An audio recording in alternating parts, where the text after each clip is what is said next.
Hello दोस्तों, हमारे YouTube channel पर आपका बहुत बहुत स्वागत है। इस वीडियो के माध्यम से आपको है जो डॉक्टर अंबेडकर मेधावी छात्र संशोधित योजना है जो उसके बारे में संपूर्ण जानकारी आपको देने वाले हैं कि कौन इसके लिए अप्लाई कर सकता है। अप्लाई करने के लिए आपके पास कौन कौन से डॉक्यूमेंट होने चाहिए, कौन कौन सी आपके पास क्वालिफिकेशन होनी चाहिए और कौन सी क्वालिफिकेशन पास करने के बाद है जो आपको धनराशि है वो कितनी है जो हरियाणा सरकार द्वारा है जो प्रोवाइड करवाई जाती है। आपको पहले से बता दें कि इसका एक वीडियो ऑलरेडी हमने अपलोड कर रखा है जो कि हमारे है जो कि लास्ट डेट एक्सटेंशन से संबंधित आपका रहने वाला है। जो विद्यार्थी इस मतलब कि इस अचंभित में है कि उनकी लास्ट डेट है जो निकल चुकी है, उनके लिए खुशखबरी है जो जारी हो चुकी है और उसका वीडियो है जो चैनल पर ऑलरेडी अपलोड कर दिया। वीडियो के डिस्क्रिप्शन बॉक्स में आपको है जो उसका लिंक मिल जाएगा। आज हम इस वीडियो के माध्यम से इस योजना के बारे में संपूर्ण जानकारी है जो देने वाले हैं, जो कि एक ऑफिशियली नोटिफिकेशन के माध्यम से है जो आपको देने वाले हैं। तो आइए आपको लेकर चलते हैं सीधा ऑफिशियली नोटिफिकेशन पर। आप जो अपनी स्क्रीन पर देख पा रहे हो, यहाँ पर विषय में आपको लिखा हुआ दिखाई देने वाला होगा डॉक्टर अंबेडकर मेधावी छात्र संशोधित योजना, और लास्ट का जो इसका मॉडिफिकेशन डेट की आप बात करें तो आपको यहाँ पर दिखाई देने वाला होगा दिनांक 20 जुलाई 2021 में है जो इसकी लास्ट मॉडिफिकेशन हुई थी। यानी कि इसके पहले पैसे ज़्यादा मिलते थे, उसके बाद कम हो गए, उसके बाद क्वालिफिकेशन कुछ मतलब बहुत सारे संशोधन है जो इसमें कर दिए गए हैं। वो सारी चीज़ें इस वीडियो के माध्यम से आपको है जो यहाँ पर है जो क्लियर हम आपको है जो करने वाले हैं। आपको यहाँ पर दिखाई देने वाला उपरोक्त विषय पर सरकार के पत्र क्रमांक दिनांक इतने फिर उसके बाद इतने फिर उसके बाद इतने इसके बाद इतने और इसके बाद इतने आपके हैं जो इसमें क्या अमेंडमेंट हो चुके हैं, यानी कि सुधार है जो आपके हो सकते हैं। और लास्ट का सुधार है जो आपका इस डेट को है जो हुआ है, जो का इसका क्रमांक आपको यहाँ पर दिखाई देने वाला है। इसका विषय मुख्य क्या रहने वाला उसके बारे में इस पॉइंट नंबर 2 में आपको दिखाई देने वाला होगा। हरियाणा के राज्यपाल डॉक्टर अंबेडकर मेधावी छात्र संशोधित योजना के अंतर्गत वर्तमान में दिए जा रहे अनुसूचित जाति, विमुक्त जाति, घुमंतु, अर्ध घुमंतु जाति तथा पिछड़े वर्ग ए और बी के मेधावी छात्र छात्राओं को उच्च शिक्षा प्राप्त करने के लिए प्रोत्साहित करने के उद्देश्य से कार्यान्वित की जा रही डॉक्टर अंबेडकर मेधावी छात्र संशोधित योजना में समाज के अन्य वर्गों के मेधावी छात्राओं को पिछड़े वर्ग ब्लॉक बी के समान छात्रवृत्ति प्रदान करने हेतु निम्न अनुसार है जो सहर्ष आदेश है जो जारी किए गए हैं। ये सारे के सारे संशोधन करने के बाद जो हरियाणा का हमारा जो राज्यपाल होता है वो ये आदेश है जो जारी करता है। अब बता देते हैं कि किस जो कैटेगरी को है या किस वर्ग को है जो कितनी जो इसमें धनराशि आपको दी जाती है। यहाँ पर प्रावधान आपको दिखाई देने वाला है। यहाँ पर आपको दिखाई देने वाला है अनुसूचित जाति, पिछड़े वर्ग, घुमंतु, अर्ध घुमंतु और टपरीवाल समाज के अन्य वर्गों के छात्र छात्राओं के लिए है ये। और यहाँ पर 2 पर आपको दिखाई देने वाला है अनुसूचित जाति, घुमंतु जाति, इनके लिए आपके जो अंक प्रतिशतता है जो आपकी क्या होनी चाहिए। तो सबसे पहले हम बात कर लें कि 10वीं के बेस पर है जो आपको इसमें कितनी है जो राशि दी जाती है और कितनी परसेंटेज आपकी होनी चाहिए। कक्षा के आधार पर इसमें शहरी और ग्रामीण का भी आपका है जो चक्कर रहता है। शहरी की बात कर लेते हैं। आपने 10वीं पास है जो आपने मान लीजिए कर रखी है 10वीं पास, और आप शहरी क्षेत्र से आप रहते हो, शहर में रहने वाले हो, तो आपके 10वीं में कितने अंक होने चाहिए? 70% आपके होने चाहिए। और ग्रामीण क्षेत्र में हो तो आपके पास है जो 60% मार्क आपके होने चाहिए। और छात्रवृत्ति मिलने का जो आपका जो कक्षा है वो आपका जो 11वीं कक्षा में एडमिशन होना चाहिए, या फिर आपका सभी प्रकार के डिप्लोमा सर्टिफिकेट कोर्स का जो आपके फर्स्ट ईयर में आपका है जो एडमिशन होना चाहिए। तब आप है जो इस छात्रवृत्ति के लिए अप्लाई करोगे और उसके लिए आपको है जो 8,000 रुपए की राशि है जो गवर्नमेंट की तरफ से है जो प्रोवाइड करवाई जाएगी। अब बात कर लेते हैं +2 क्लास की बात। +2 क्लास अगर आपने शहरी क्षेत्र से पास किया तो 75% होने चाहिए, ग्रामीण क्षेत्र से पास किया तो आपके पास 70% आपके होनी चाहिए। अब आपको ये तो हो गया इसकी एलिजिबिलिटी का क्राइटेरिया जो होता है। अब आपको छात्रवृत्ति मिलेगी कब और कितनी मिलेगी? आपको यहाँ पर दिखाई देने वाला ग्रेजुएशन का प्रथम वर्ष, आपने मान लीजिए ग्रेजुएशन में क्या है एडमिशन ले रखा है और उसके प्रथम वर्ष में है। प्रथम वर्ष में किस में? ग्रेजुएशन में। अगर आपने आर्ट में एडमिशन ले रखा है तो आपको क्या मिलेंगे? यहाँ पर 8,000 रुपये मिलेंगे।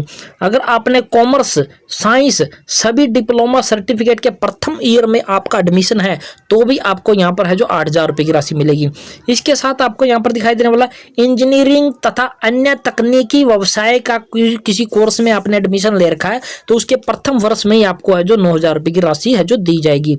इसके बाद आप पॉइंट नंबर 4 दिखाई देने वाला मेडिकल तथा अलाइड्स कोर्सेज।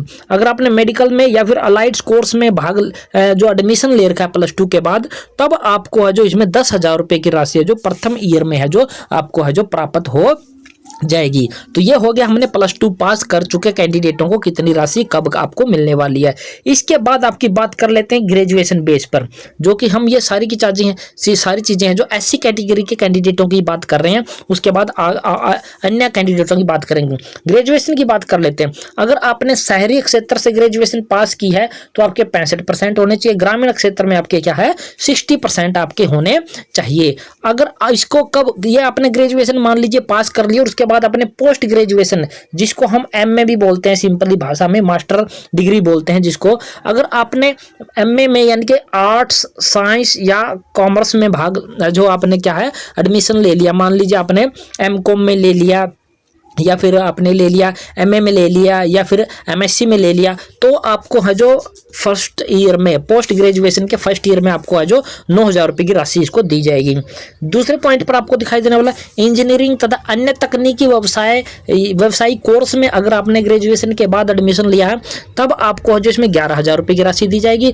अगर इसके साथ साथ अगर आपने मेडिकल या फिर अलाइड्स कोर्स में ग्रेजुएशन के बाद BA के बाद MSc के बाद BA के बाद BSc के बाद या फिर BCom के बाद आपने मेडिकल या अलाइड्स कोर्स में एडमिशन ले लिया है, तब जाकर के आपको है जो 12,000 रुपये की राशि है जो इसमें प्रदान की जाएगी। तो ये तो हमारे हो गया कि कैंडिडेट जो आपके SC कैटेगरी के आपके रहने वाले हैं या DSC कैटेगरी के आपके रहने वाले हैं उनके है जो ये चीजें आपको है जो मिलने वाली है। अब बात कर लेते हैं आपके है जो अन्य पछड़े वर्ग यानी कि BCA कैटेगरी के कैंडिडेटों की क्या इसमें कंडीशन रहने वाली है। BCA कैटेगरी के कैंडिडेटों ने अगर 10वीं पास की है और उन्होंने शहरी क्षेत्र में 70% और ग्रामीण क्षेत्र में कितने 60% से पास किया है, तो उनको हो जो 11वीं कक्षा में या फिर डिग्री डिप्लोमा सर्टिफिकेट के फर्स्ट ईयर में है जो उनको क्या मिलने वाला है, यहाँ पर आपको 8,000 रुपये की राशि है जो आपको मिल जाएगी 10वीं पास करने के बाद। इसके बाद बात कर लेते हैं आपके यहाँ पर आपको दिखाई देने वाला होगा यहाँ पर BCB की बात कर लें। BCB के कैंडिडेट ने अगर 10वीं कक्षा पास की है और शहरी क्षेत्र में 80% से और ग्रामीण क्षेत्र में उन्हें 75% से अगर उसने 10वीं कक्षा पास किया है तो उसको क्या होगा, यहाँ पर 11वीं कक्षा में एडमिशन हो या फिर सभी डिप्लोमा सर्टिफिकेट के फर्स्ट ईयर में उसको है जो 8,000 रुपये की राशि है जो 10वीं के बाद है जो प्राप्त हो जाएगी। इसके बाद आपको बात कर लेते हैं आगे यहाँ पर क्या दिखाई देने वाला है। यहाँ पर आपको दिखाई देने वाला है पॉइंट नंबर 5 पे, समाज के अन्य वर्गों के मेधावी छात्रों को पिछड़े वर्ग ब्लॉक B के छात्रों के समान अंकों की प्रतिशतता व छात्रवृत्ति की दरें हैं जो दी जाएगी। समाज के अन्य वर्गों का मतलब है कि इसमें जनरल कैटेगरी के कैंडिडेटों को भी अब इसमें क्या है शामिल कर लिया गया है। अगर जनरल कैटेगरी का कोई कैंडिडेट है और उसने 10वीं पास की है और शहरी क्षेत्र से 80% से और ग्रामीण क्षेत्र से 75% से उसने पास किया है, तो 11वीं कक्षा में या फिर आपके डिप्लोमा या फिर सर्टिफिकेट के फर्स्ट ईयर में उसको जो 8,000 रुपये की राशि है जो प्राप्त हो जाएगी। लेकिन इसमें कंडीशन क्या रहेगी, अगर उसने जनरल कैटेगरी का कैंडिडेट है तो उसकी वार्षिक आय है इसमें क्या रखी गई है 4 लाख से कम होनी चाहिए। ये कंडीशन सभी पर लागू होती है, ये जरूरी नहीं है कि जनरल पर ही। सबसे पहले क्या है, विद्यार्थी क्या है हरियाणा का निवासी होना चाहिए, उसके परिवार की इनकम 4 लाख से कम होनी चाहिए और बाकी की जो शर्तें उसकी रहने वाली है वो आपकी सेम टू सेम रहने वाली है। उसका कास्ट सर्टिफिकेट आपका हो सकता है और उसके साथ साथ उसका 10वीं या +2 की डिग्री, ग्रेजुएशन की डिग्री या फिर उसकी जो भी सर्टिफिकेट वगैरह उसने किया उसकी डिग्री और उसके साथ साथ BCA का BCB का कास्ट सर्टिफिकेट हो गया, हरियाणा डोमिसाइल का सर्टिफिकेट हो गया, फोटो हो गया, उसके बाद इनकम सर्टिफिकेट जो 4 लाख से कम इनकम का आपका होना चाहिए। ये सारी चीज़ें हैं, बाकी है जितने भी पहले के रूल थे वो सारे के सारे आपके सेम टू सेम है जो रूल रहने वाले हैं। तो ये जो आपका लास्ट मॉडिफिकेशन इस छात्रवृत्ति के अंतर्गत हुआ तो वो पूरी जानकारी हमने इस वीडियो के माध्यम से आपको प्रोवाइड करवा दी है, जो कि आप यहाँ पर देख सकते हो। ये वाला इसकी डेट थी और ये वाला इसका है जो याद करवा गया लेटर नंबर था, जो कि आपका डॉक्टर अंबेडकर मेधावी छात्र संशोधित योजना में जो लास्ट मॉडिफिकेशन हुआ था एलिजिबिलिटी में एक या फिर आपका जो राशि में बदलाव हुआ, तो वो सारी जानकारी हमने इस वीडियो के माध्यम से आपको प्रोवाइड करवा दी। और आशा करते हैं हमारे द्वारा दी गई जानकारी पसंद आई होगी। पसंद आई तो हमारे चैनल को आपने क्या कर देना है, सब्सक्राइब कर देना है। सब्सक्राइब करने के साथ आपने इसको शेयर भी कर देना है और साथ में लाइक जरूर कर देना है। तो जय हिंद, जय भारत दोस्तों।